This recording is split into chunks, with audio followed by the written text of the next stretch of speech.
எல்லாருக்கும் வணக்கம். இந்த பதிவில் எதை பற்றி பார்க்க போகிறோம்னா, அதாவது மக்களே நல்லா கேட்டுங்க சொல்லக்கூடிய பதிவை. கரூரில் இறந்த 41 பேரை அநியாயமாக கொன்னாங்கல்ல, இறந்துன்னு சொல்லக்கூடாது, கொன்னவங்க அப்படின்னு சொல்லுக்கலாம். கொன்னதுக்குண்டான வழக்கு இன்றைக்கி உச்சநீதிமன்றத்தில் வந்திருக்கு.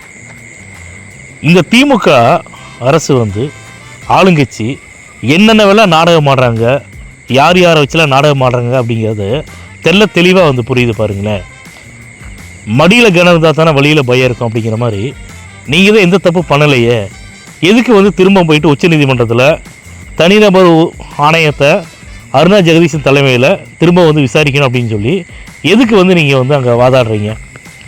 ஏன் விஜய் அவர்களுடைய வழக்கு அங்கே போயிட்டுருக்குது, நீங்கள் போயிட்டு உச்சநீதிமன்றத்தில் தனிநபர் ஆணையம் வேணும்னு வழக்கு போடுறீங்க, உத்தரவு கேட்டு மனு போடுறீங்க. எதுக்கு திரும்ப திரும்ப உச்சநீதிமன்றத்தை கேட்டுக்கிறீங்க?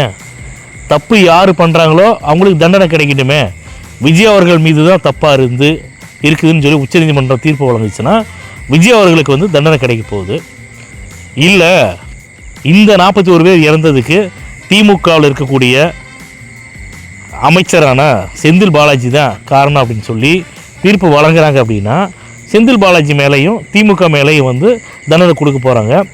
நீங்கள் எதுக்கு போயிட்டு ஒவ்வொரு ஹியரிங் நடக்கும்போது போயிட்டு நீங்கள் எங்களுக்கு தனிநபர் ஆணையம் வேணும்னு சொல்லி ஒரு சின்ன பையன் ஸ்கூலுக்கு போக அடம்பிடிப்பான் பாரு, அந்த மாதிரி எதுக்கு நீங்கள் அடம்பிடிக்கிறீங்க?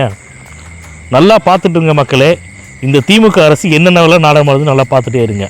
திரும்ப என்ன சொல்லியிருக்காங்கன்னா, தனியாக அதாவது ஒரு நீதிபதி இதை விசாரிக்கக்கூடாது, டிவிஷன் ஜட்ஜாக எதை சொன்னாங்க, அது 2 பேர் சேர்ந்த நீதிபதி தான் விசாரிக்கணும்.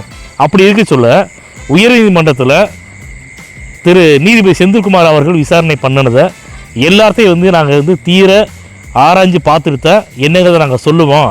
இப்போ எதுவுமே நாங்கள் சொல்ல மாட்டோம்னு சொல்லிட்டு ஹியரிங் டேட்டை அடுத்த ஒரு டேட் போட்டு கொடுத்துட்டாங்க.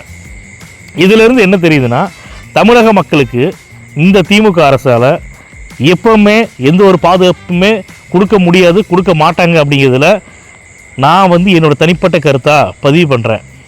திமுக தமிழக மக்களுக்கும் பாதுகாப்பு தர மாதிரி இருந்துச்சுன்னா, அது எந்த ஒரு அரசியல் கட்சியாக இருந்தாலும் சரி, நடத்தக்கூடிய கூட்டத்துக்கு நேர்மையாக நியாயமாக சரியான காவலர்களை கொண்டு மக்களை பாதுகாக்கும் பணியை பண்ணியிருப்பாங்க. அதனால் அவங்க மக்கள் பாதுகாக்கிற பணியை சரியாக பண்ண மாட்டாங்க. மக்களுக்கான பாதுகாப்பு கொடுக்க கையாளாகாத அரசு தான் இந்த திமுக அரசுன்னு என்னுடைய தனிப்பட்ட கருத்தை பதிவு பண்ணிவிட்டு நீதியை